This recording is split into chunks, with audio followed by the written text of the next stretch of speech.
Hi YouTube, welcome back to CallMeNakomi, my YouTube channel about everything The Wheel of Time, the fantasy book series by Robert Jordan and finished by Brandon Sanderson.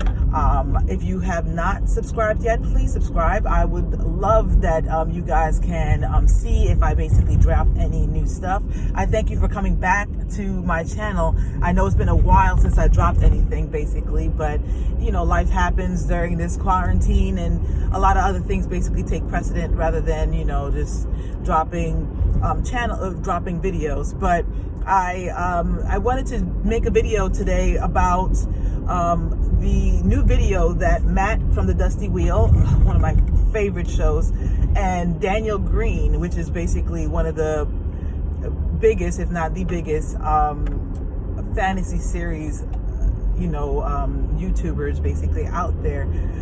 They did a video yesterday actually about basically race relations in the Wheel of Time series, especially in relation to the casting that happened for the Emond's Field 5, and just race in general regarding all the way through the Wheel of Time and canon. They did tons of research, and it was so enlightening to me basically on so many things that me, someone who has read 10 plus, definitely easily 10 plus times, all the way through from New Spring all the way to Memory of Light. Tens of times I basically read it. So there's so many different things that I didn't know, and definitely coming into this fandom within the last, say, 6-7 years pretty much. I didn't get to have access to, you know, or experience when Robert Jordan was alive and talking about these different things and expressing and explaining his thought process basically when he was making the show, or making this series rather. But when I did my reads and my rereads, I love the fact that all I knew and the only thing that I took away from the whole entire thing was the fact of how diverse the world that he made was. So I realized that there were, for lack of a better term, there were white people and there were black people and there were Asians and there were Indians, or however you would like, if Africans, and because like the Athamier, I always saw them as being basically Africans who were seafarers, and you know, the borderlanders were Asians to me, and I figured that basically Tyrans were darker complected, but that there's such a large space in between all of these races and ethnicities. There was such a big gap, or just so much space to move. You know, it was obviously such a diverse world that he built, but he never really you know, focused on race. And the only thing that basically, as Daniel and Matt basically spoke about in the follow-up show that basically was on the Dusty Wheel, it's definitely more about nationalism than it is about or the more issues that they spoke about were more nationalism than racism, you know, or race in the series.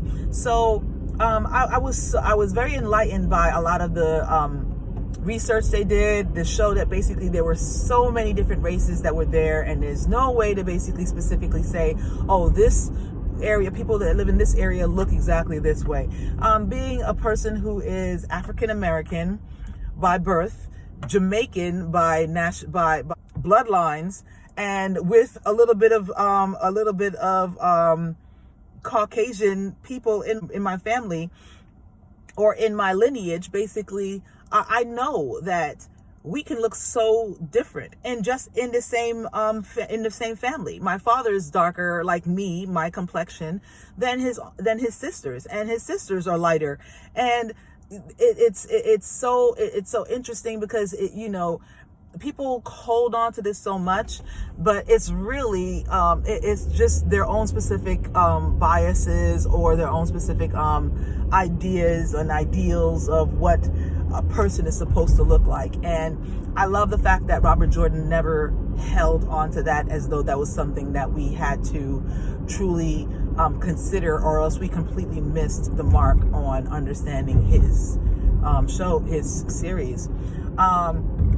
I will say definitely when I heard about the casting of the Emond 5, I'm to be completely honest, I was a little shocked. I had a knee-jerk shock of that, the fact that they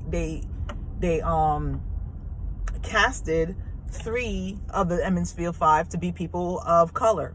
And I'm not going to say, black people or anything, because of the fact that I respect people who don't want to only call themselves black because they are not white. That is very, very close-minded and, dismissive of their family. Heck, Daniel Henney, he's mixed. It seemed as though even he's mixed, but he looks Asian. So why exactly, with all the different things, why are people so just focused on those 3 people, basically Madeline Madden,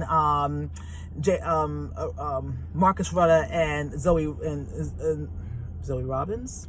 I think it's just because, in their own headcanon, when they were reading, they basically saw something, and I get it completely, because even I had a knee-jerk reaction, because like a caller on the Duster Wheel said, when I was reading, I saw them as white too, and maybe I questioned that before even listening to her. Why exactly is it that I even saw them as being white characters? And to me, basically, it's because of the fact that, most of the time you don't see black characters having that big a role in in fantasy series, and it being so specific when they are present, or mentioned. But I think of, like the caller, Jen, I think her name was, said, growing up, that's basically what I saw in most fantasy series.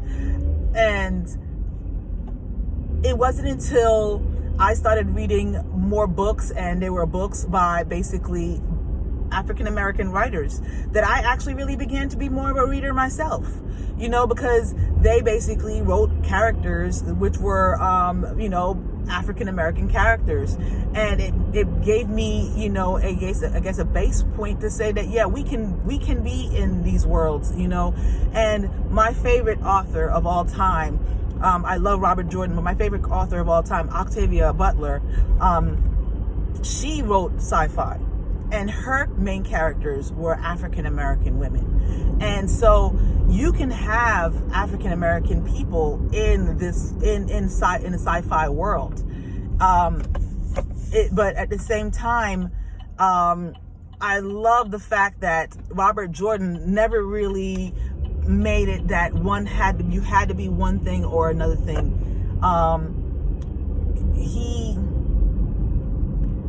made it a world where he gave some things, some clues, but pretty much every single place had a mixture of everything. You had black people with light eyes, and you had, white people with light eyes, and you had white people with dark eyes, and you had so many different cultures and races mixed in, that basically this depicted a microcosm of our world, pretty much, which is just a mixed bag of all races which are here. But you missed the big point, which is basically about, to me, the main point of the entire series is we need to come together so we can survive. And that basically is the main thing where I think so many people basically miss.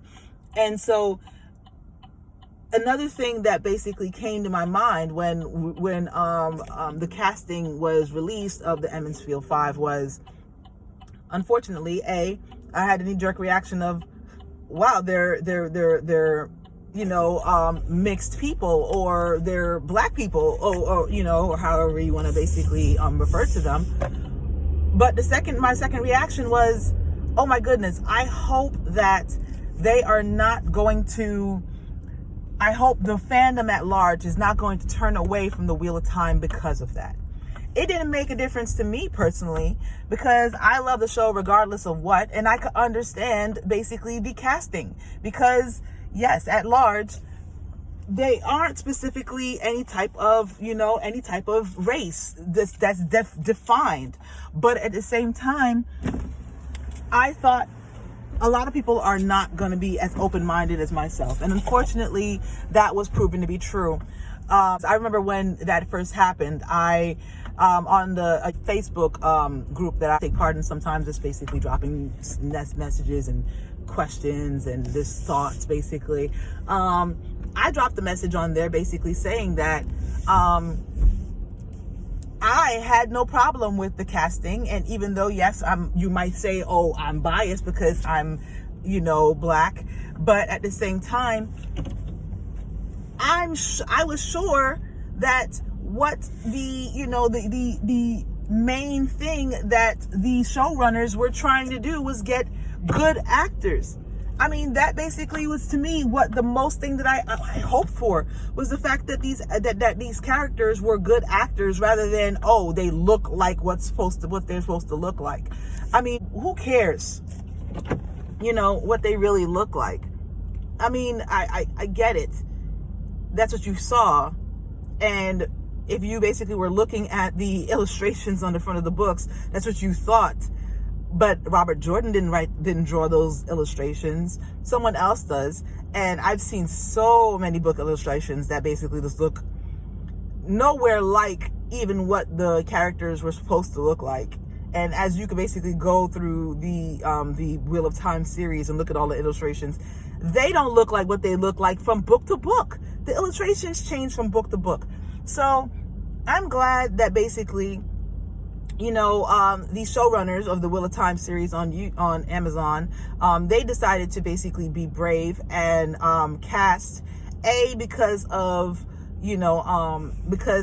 talent, and B, falling into quote unquote canon that there is no real canon on it. So I think people should really just relax, accept what it is because of the fact that you can't dispute it. There's no real, there's no real evidence, or there is lack of evidence that there is any type of real basis that any person's bias is based off of, except for what they personally felt.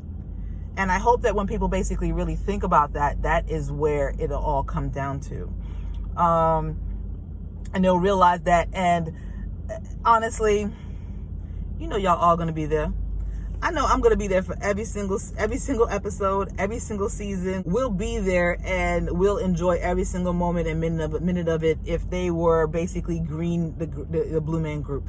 I mean, that's a little weird and that's just too much basically. But at the same time, we're gonna love it. We're gonna be there, accept it, and at the same time, I understand because I had the same kind of reactions, but I had my reactions was because of the fact that I knew how biased the world is and how campy and how tribal we can be when we come across things that basically go against what we thought it should be. We want things to be the way we want it to be. I'm glad that people are turning around and they're realizing that, okay, you know what, as long as they keep it as best as possible, I can forget about how I originally felt. And that's basically where it all comes down to. Just love the books for what it was. Why? Because he never meant for it to be a racial book. So take your own bias out of it and just enjoy. All right, guys, I'm gonna holler at y'all another time. I hope you enjoyed the video. Please like and subscribe. Please drop a comment and let me know what your thoughts are. If you agree with me, if you don't agree with me, I have no problem talking. I'm not some type of racial activist. Actually, I kind of am, because I feel like, I have my own plights, but at the same time, we're talking about a fantasy series, and we should all basically be here and be present in defending the world. So, we all need each other. So I hope that basically all of you guys will come back for the next video. Peace out.